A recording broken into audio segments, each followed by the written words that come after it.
Para la licenciatura en Humanidades y Lengua Castellana, al igual que la revista Grafógrafo, es un gusto contar hoy con la presencia de Andrés Ospina.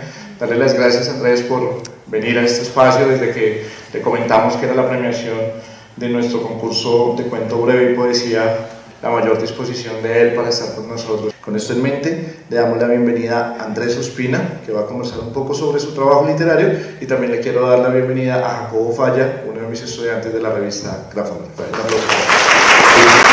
Gracias por participar en este espacio, es un placer tenerte acá. Me gustaría empezar con algo que yo creo que todos los estudiantes de humanidades y personas que nos dedicamos a la docencia, más que todo a la docencia de la literatura, creo que tenemos en común. Durante nuestro recorrido siempre nos llega como un libro o una suerte de libros que nos encaminan en el terreno de la literatura, que nos cambian la perspectiva y que nos abren este mundo tan maravilloso que es la creación. Para ti, ¿cuál fue ese libro o cuáles fueron esos libros que te encaminaron hacia el oficio de la escritura? Mil gracias, Jacobo, mil gracias a ustedes por estar presentes, mil gracias, William, a todas las profes y a todos los profes por la invitación. Son muchos los libros que tocan la vida de uno en distintos momentos. En algún punto de mi vida me influyeron mucho los cuentos publicados en una enciclopedia que fue muy popular en mi generación, que se llamaba El Mundo de los Niños, y el primer tomo estaba dedicado a cuentos y fábulas. Ahí leí muchos cuentos del repertorio universal, pero si pudiera hablar de un autor y de un libro que me hizo decidirme a algo que ya pensaba desde hacía mucho tiempo, que era escribir, debo mencionar a un uruguayo nacido en El Salto, llamado Horacio Silvestre Quiroga, u Horacio Quiroga.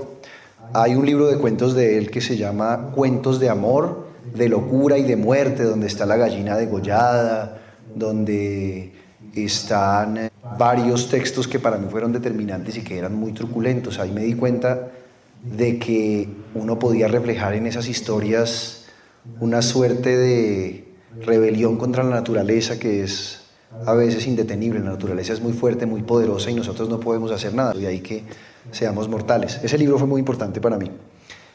Y otro libro que me tocó mucho fue La Metamorfosis de Franz Kafka, que me lo regaló mi mamá a los 11 años porque era el libro favorito de ella. Y a mí me pareció maravilloso pensar que uno pudiera iniciar una historia de una forma tan gratuita. Una mañana, tras un sueño intranquilo, Gregorio Samsa despertó convertido en un monstruoso insecto.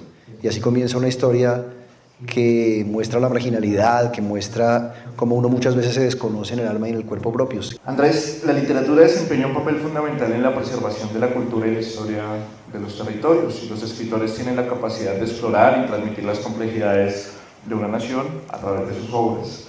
En este contexto me gustaría ahondar en la importancia de la literatura en Colombia, en muchos casos. Andrés Caicedo, Gabriel García Márquez, hoy por hoy Mario Mendoza. ¿Cómo ha impactado la obra literaria de Andrés en la exploración y promoción de la cultura y las tradiciones colombianas? ¿De qué manera su escritura ha contribuido a la comprensión de la historia y la identidad colombiana? William, yo no me pienso como alguien que haya contribuido mucho a eso, y sería un tanto incómodo hablar de las presuntas virtudes que yo pueda tener que de pronto no veo. Supongo que hago parte de un eslabón de gente que ha narrado un país y una ciudad. Soy heredero de la tradición de gente realmente grande, como Antonio Caballero, como Álvaro Salón Becerra, como Luis Fayad, como un montón de autores que contaron la ciudad en un momento, y creo que en esa cadena nosotros nos vamos sumando en la medida en que pertenecemos a una generación determinada. Mi interés es la palabra, es el tiempo, y durante mucho tiempo fue la ciudad. Entonces creo que lo que he hecho ha tenido como fundamento esas tres inspiraciones principalmente, pero más de lo que yo puedo haberle aportado a la literatura, porque sería muy pretencioso decir que yo he hecho un aporte significativo a la literatura, es lo que la literatura ha hecho por mí. Eso es mucho más lindo, lo que la literatura hace por cada uno de ustedes, por cada una de ustedes como escritores o escritoras que son, ya sea que hagan narrativa o poesía, porque el mundo de la ficción le permite a uno deslindarse y separarse de un mundo que es tremendamente cruel. El mundo es tosco, el mundo es hostil, el mundo es difícil. Cuando uno escribe, cuando uno se mete con otros personajes, cuando uno explora otras vidas, cuando uno explora otras historias, se encuentra muchas veces y puede salvar momentos que son muy difíciles. Creo que la ficción salva vidas, y en ese sentido, más allá de la calidad con la que uno haga las cosas, es la literatura la que creo que hace más por uno cuando uno está escribiendo. Es una terapia y un salvavidas, pienso yo. ¿Cómo es tu aproximación a la escritura? Cuando tú te planteas o tienes la idea de crear un texto, ¿qué estrategias o qué detalles necesitas saber para darle continuidad, para poder volcarlo sobre la página? Lo primero es luchar contra la pereza propia, porque muchos somos seres o fundamentalmente perezosos o fundamentalmente dispersos. La primera lucha es contra mi dispersión, porque el foco es la tranquilidad y el desenfoque es la intranquilidad. Cuando se me ocurre comenzar a escribir algo, usualmente es algo en lo que llevo muchísimos años pensando. No es algo que se me ocurra de momento. Puede que una imagen, una situación estalle alguna inspiración en mí, pero usualmente los libros que he escrito se han tomado a veces decenas de años en ser escritos. A veces tenía un libro o tenía una idea a la mano y no me había dado cuenta, y de repente a los 12 años voy por la calle y veo a alguien haciendo algo, oigo un comentario de alguien y eso me inspira. Una vez eso ocurre, lo que trato es de obsesionarme con eso. Entonces empiezo a sintonizar las antenas de la curiosidad alrededor de los temas que me gustaría tratar en lo que escribo. Luego de eso comienzo a ir al mercado del conocimiento o al mercado de la imaginación a comprar cosas, así como uno va a la plaza a conseguir tomate, chonto o ese tipo de cosas. Yo voy, busco a los personajes que quiero encontrar, busco en mi memoria para ver qué personajes pueden inspirar a otros.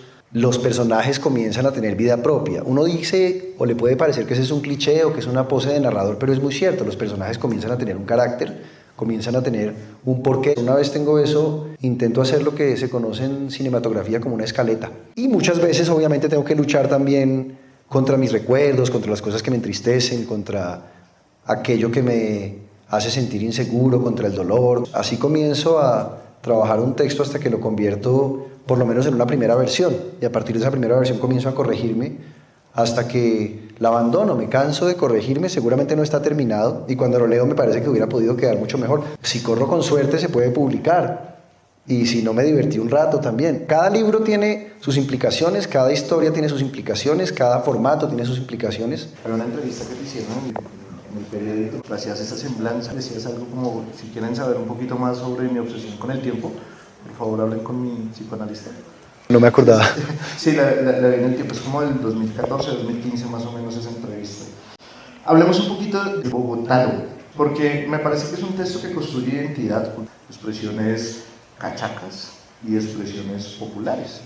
¿Y cuál fue el propósito esencial de este diccionario? El reto de ese libro era tratar de hacer literatura haciendo un diccionario, porque un diccionario tiene unas implicaciones lingüísticas, filológicas, y yo no quería hacer propiamente un diccionario de definiciones claras, sino que quería inventarme un narrador que dijera qué significaban distintas palabras, y el narrador de Bogotá, lo que no soy yo necesariamente, aunque la gente piense que soy yo, es tal vez como una suerte de cachaco fundamentalista, amargado viendo la ciudad o criticando o mirando cómo habla la gente más joven hoy.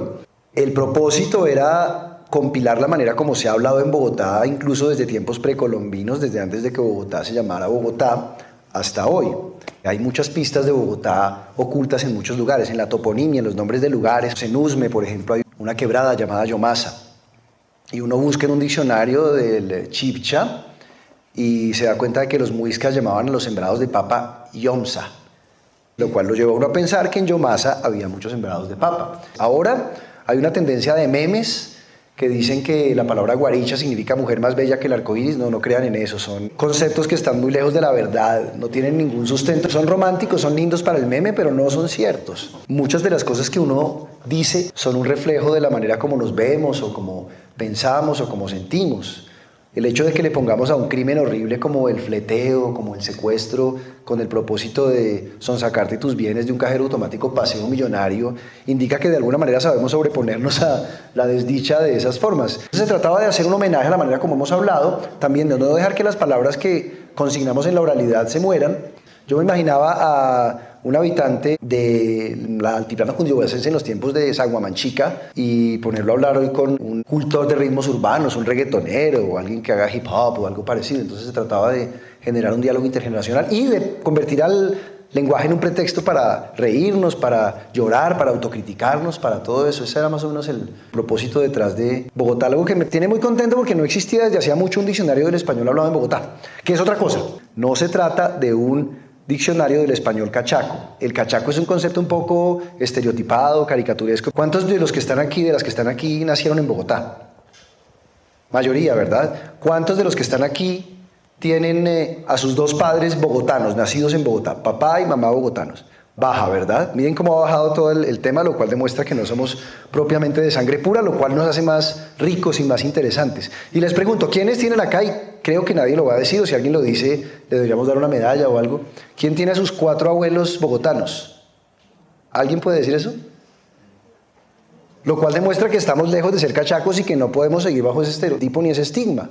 Hay muchas maneras de ser bogotano y somos hijos de migrantes. Sacarnos la cachaquería de la mente también es uno de los propósitos de Bogotano. ¿Cuáles son las expresiones que a usted más le gustaron desentrañar, que más le gustaron investigar, más sorprendentes de pronto respecto a su origen? Encuentro palabras que son graciosas o que tienen significados muy distintos, muy diversos, a partir de la forma como lo interpretemos. Voy a poner una palabra que correspondería, si se quiere, y con mucho respeto, al lenguaje vulgar y cotidiano de nosotros, que es la palabra chimba. Y vamos a ver todas las muchas acepciones que tiene la palabra chimba o chimbo en masculino o en femenino. En principio, chimba era una alusión al genital femenino, chimba, ¿verdad? Pero el cheque chimbo, cuando había cheques, creo que no les tocó la época de cheques a la mayoría de ustedes, cuando había títulos, valores que uno giraba y firmaba, cuando un cheque no tenía fondos en la cuenta, o sea, cuando uno entregaba un cheque que no tenía respaldo y que no se podía cobrar en el banco, lo llamaban un cheque chimbo porque es un cheque sin fondos. Pero es muy distinto cuando decimos que algo es una chimba, significa algo totalmente diferente y es una exaltación quizá a la mujer más bella que el arcoíris, que es la guaricha. Entonces, uno se encuentra con una cantidad de expresiones simpáticas, uno se da cuenta de que hay metamorfosis en eso también, eso es muy lindo. Cuando algo era extremadamente viejo, decían que venía de los tiempos del ruido.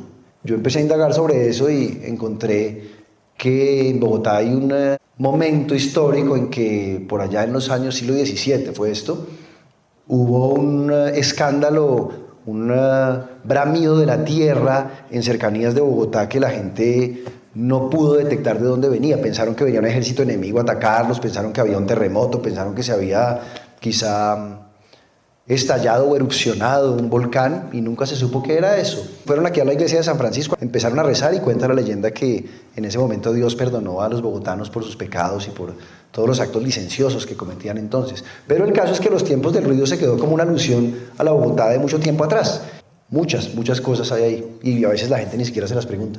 ¿Cuál es su forma o lenguaje de creación favorito? Ha estado involucrado en la televisión, la escritura, en la radio, habiendo colaborado en distintos medios de comunicación, habiendo ya sido publicado por diversas editoriales. ¿Cuál considera usted que en este momento podría ser ese nicho de creación, ese sitio desde donde usted se para poder expresarse, para poder comunicar las múltiples y diversas obras que nos ha traído hasta el momento? Yo estudié literatura y estudiar literatura no te convierte nunca en escritor, te convierte en alguien que conoce quizás ciertos aspectos de la teoría literaria y una buena cantidad de cosas, pero cuando salí de estudiar en la universidad yo tenía la obsesión de ganarme la vida escribiendo, entonces yo decía, pues ¿qué me pongo a hacer? Escribo cartas de amor a la gente que no es muy talentosa en eso, escribo cartas de restaurantes, escribo actas, escribo copies publicitarios, pero quería ganarme la vida escribiendo. El primer trabajo que tuve fue en la radio y eso fue lindo porque era un canal de comunicación. Luego salté a la televisión y empecé a hacer guiones. Ya estaba sintiéndome algo mayor y no había publicado nada. Yo me sentía tan mal conmigo mismo hasta que un día dije, no, tengo que publicar algo porque no me quiero morir sin publicar un libro cuando sea muy malo. Y así comencé a buscar la manera de hacerlo y lo conseguí. Yo creo que la palabra tiene múltiples formas de trabajo. La gente dice, los muchachos hoy no leen. Yo no creo que eso sea tan cierto. Yo creo que los jóvenes hoy están leyendo más, porque leer un chat es leer, por trivial que suene. Leer, como lo están haciendo muchos en este momento, algún mensaje de WhatsApp es una manera de comunicarse también. Algo lindo de la palabra es que tiene muchas vertientes. ¿Tú qué puedes hacer con la palabra? Puedes hacer un stand-up comedy, puedes hacer un chiste, puedes escribir un libro. Creo que la palabra es un formato que resiste todo, desde la poesía hasta la música cantada. Yo me siento cómodo con la palabra, sea en el espacio que sea y sea de la forma que sea. E invito a las escritoras y escritores que están acá en ciernes a que encuentren formas de hacerlo. Busquen la manera de darle un cauce a eso, siempre, contra todas las dificultades, incluso contra la propia desconfianza en uno, con la desconfianza de los demás y demás. Cuando existe un talento y una vocación no hay desconfianza, ni la propia ni la ajena, que lo deba derrotar. Y en este juego muchas veces ganan los obstinados. Andrés, una de las obras como que llama muchísimo la atención y que recuerda a otros escritores Chapinero. Uno se acuerda, por ejemplo, de Rafael Chaparro, cuando lee Opio en las nubes, porque pinta una Bogotá completamente diferente. Chapinero invita también a ver un barrio, un sector de Bogotá de una forma diferente, además porque juega con el tiempo, en el presente, digámoslo así, para el año 2015 más o menos, pero también vuelve al pasado. Y además porque hay un juego bastante interesante con esa antigüedad, el centro es la antigüedad que hereda. Yo en ese entonces, cuando empecé a escribir esa novela, estaba haciendo una columna semanal para un periódico de distribución gratuita que se llama Publimetro, y yo escribía columnas cuyo tema usualmente eran temas de ciudad. Algún día yo tenía que entregar la columna los lunes antes de las 7 de la noche, por tarde. Poco método, los colombianos nos caracterizamos por el rigor propiamente, a veces se me hacía muy tarde y no tenía tema, y un día tuve que escribir una columna muy a la carrera. Y de lo que se me ocurrió hablar es de la localidad de Bogotá en la que yo vivo, entonces empecé a hablar de lo que yo sabía de Chapinero porque lo había leído de muchas fuentes y lo tenía en la cabeza. Lo escribí y después cuando lo leí me pareció que Chapinero podía ser una historia. Y me pareció lindo porque, digamos, Woody Allen tiene una película que se llama Manhattan. Entonces yo decía, uy, elegante, una novela que se llame Chapinero. Dignifica el lugar de la ciudad. Y comencé a pensar en lo poco que sabemos de nuestro pasado y en lo conectados que estamos con la gente que ha habitado el mismo suelo que habitamos nosotros en distintos momentos. Entonces Chapinero lo que cuenta es la historia de un artista venido a menos que tiene problemas económicos, que se gastó la herencia de la mamá en vida y ya no tiene nada de dinero y no tiene cómo vivir en un apartamento en Chapinero, pero le queda una reliquia, que es un reloj, que está inspirado en un reloj que yo tengo. Mi familia no es bogotana tampoco, yo no pertenezco a la cachaquería, ni mucho menos soy el primer bogotano de mi familia, pero yo pensé en un reloj de péndulo que yo tengo en la casa y en cómo sería ir a empeñarlo. ¿Ustedes han empeñado alguna vez alguna cosa? Sí, por ahí veo a alguien que asiente. ¿Qué memorias se pueden desatar a partir del hecho de que uno vaya a empeñar un reloj? Y comencé a pensar en personajes, comencé a pensar en historias de mi familia y comencé a pensar en el mito fundacional de Chapinero, que tiene por protagonista un señor que se llamaba Antonero, que tenía supuestamente una venta de zapatos y particularmente de unos zapatos llamados chapines, de ahí Chapinero, en la carrera séptima con calle 60, en esa estación de gasolina. Entonces pensé en la historia de él y pensé cómo se puede conectar la vida de alguien y cómo uno está atrasado por un montón de cosas que desconoce, ¿no? Porque uno finalmente no es sino la continuidad de un montón de procesos que quizá no tiene en mente, pero que son importantes. Chapinero va sobre eso, sobre el tiempo, sobre la familia, sobre los secretos de familia y sobre las mentiras que le cuentan a uno fundacionales de todo. Pero es ficción, la gente piensa que Chapinero es la historia de Chapinero. Yo me acuerdo que en ese entonces Carlos Lleras de la Fuente escribió una columna diciendo que qué bodrio Chapinero. Es muy duro cuando le dicen a uno que un libro de uno es muy malo. Prepárense para eso también, eso puede pasar y ya de seguramente les ha pasado. Y me dijo, ¿qué libro tan malo, tan incoherente, tan absurdo? Además no tiene nada de historia de Chapinero, pues yo no pretendía eso. Pero me sometí a esa crítica y ahí está. Hoy lo haría de otra forma, pero lo hice con cariño, dejé mi corazón ahí de alguna forma, que es importante. Me gustaría que nos pudiera comentar un poco sobre Jiménez. Creo que explora la figura de José Juan Jiménez, un periodista del siglo XX que tiene una forma muy curiosa de acercarse al periodismo y es que muchas veces lo ficcionaliza. Crea sus propias realidades y crea sus propias noticias. ¿Usted cómo fue que encontró la figura de José Joaquín Jiménez y qué lo motivó a explorar su historia? Corrían los años 90, yo era un estudiante en la universidad, como lo son ustedes, y como muchos de ustedes escapaba a clase también, que yo creo que es un hábito que no se ha perdido, supongo, ¿no? Acá no. Yo los invito a que lo hagan con la venia de los profes. ¿Por qué?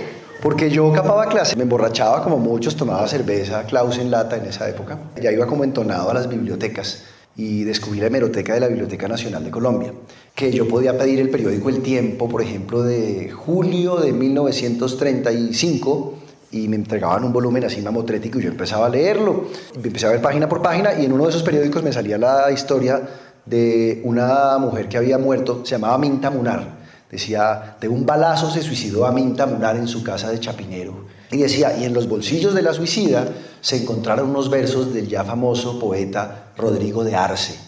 Y yo empecé a buscar quién era Rodrigo de Arce, quién era ese poeta. En esa época no había Google, eran tiempos más difíciles. Google ha facilitado todavía Altavista, se llamaba ese motor de búsqueda. Yo en Altavista busqué Rodrigo de Arce y no aparecía ninguna referencia. Entonces les pregunté a mis profesores de la universidad, le pregunté a Piedad Bonet, a Hernando Cabarcas, a Manuel Hernández, les dije a Montserrat Ordóñez, les pregunté quién era Rodrigo de Arce y nadie sabía.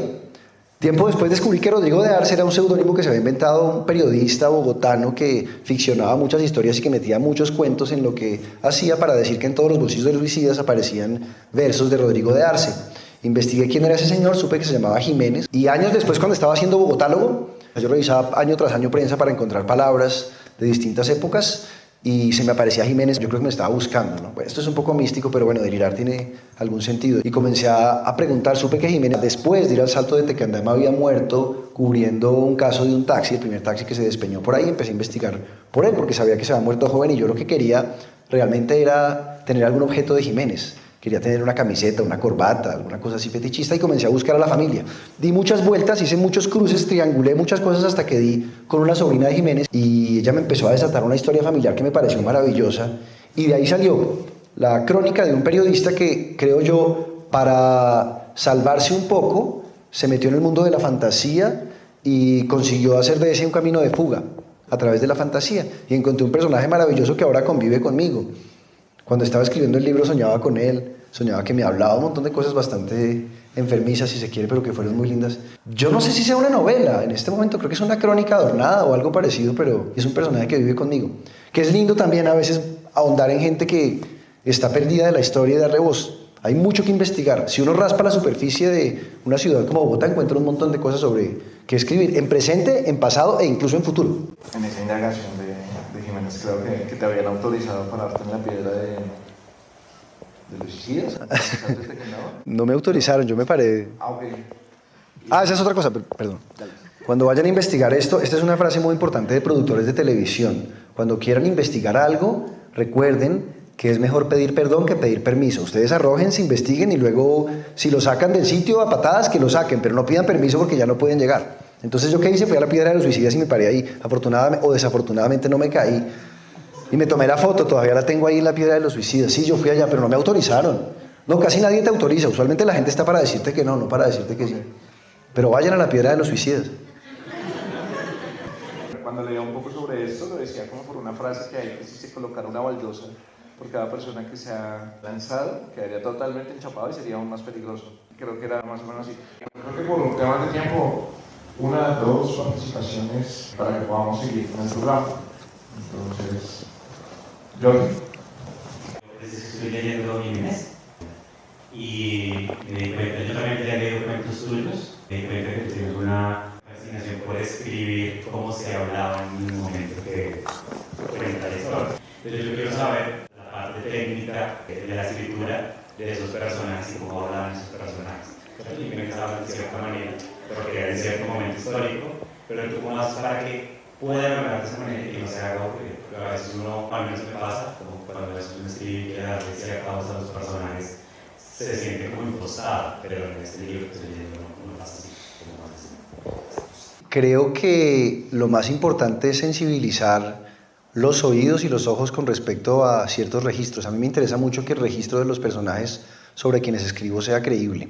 Cambio de escenario abruptamente, pero telenovelas de época en que la gente habla así, bueno, y uno sabe que es un personaje del siglo XVIII, no habla así. Policarpa Salabarrieta evidentemente no se comunicaba de esa manera. Lo que trato de hacer es leer muchos registros que me remitan a ese entonces. Para interpretar cómo hablaba Jiménez, leí mucho a Jiménez e imaginé cómo hablaba, porque lamentablemente no tengo ninguna grabación de él. No sé si sea aburrido o no, la verdad. Algunos dicen que es muy aburrido, creo que es muy alambicado cuando escribía esas cosas, muy adornado. De pronto lo haría de otra manera hoy. Ahora, lo más importante de un diálogo no es lo que se dice, sino el subtexto, lo que se calla. Eso es siempre fundamental en un diálogo. Aquello que tú callas es mucho más importante que aquello que haces explícito. Pero creo que se trata sobre todo de alimentarte de cosas que te remitan a esa época. Creo que así más o menos funciona, buscándolo en otros registros. Andrés, muchísimas gracias por acompañar a la Universidad de la Gran Colombia, la licenciatura en Humanidades y Lengua Castellana, por este espacio. Regalarles es que ese consejo suena como muy cliché y no es tan adecuado, pero sí unas recomendaciones para que estos jóvenes sigan escribiendo, para que estos jóvenes sigan participando de espacios u otros escenarios en los que pueden publicar un poco el trabajo que desarrollan. Amen el oficio de escribir, enloquézcanse con lo que escriben, llévenlo a un extremo delirante, hagan de eso su vida, convénzanse de que ese es un camino que, como les digo, abre muchos otros senderos y que hace de la vida algo mucho más llevadero y más agradable. Amen a sus personajes, amen sus historias, amen la palabra, no se venzan, no se rindan. Hay momentos muy difíciles, en muchos sentidos, emocionalmente, sobre todo creo que hay momentos muy complicados y a veces uno tiene que luchar con un establecimiento que pone muchos problemas y que no lo deja a uno ir a la piedra de los suicidas. Por eso hay que pedir perdón y no permiso. Entonces, escribir delirantemente, no paren de escribir, crean en lo que hacen, crean en su arte. Lean también, es muy importante alimentarse bien y tener un buen sustrato para a partir de eso crear, pero sobre todo no se detengan, no paren, no se aburran, crean. Y la diferencia entre un buen escritor y un mal escritor yo creo que está en el número de veces que se corrige. Entonces también aprendan a corregirse, es importante. Yo estoy aprendiendo a corregirme, todavía me gusta corregir mis libros como Jiménez o Chapinero, eso podría decir. Un aplauso para mí.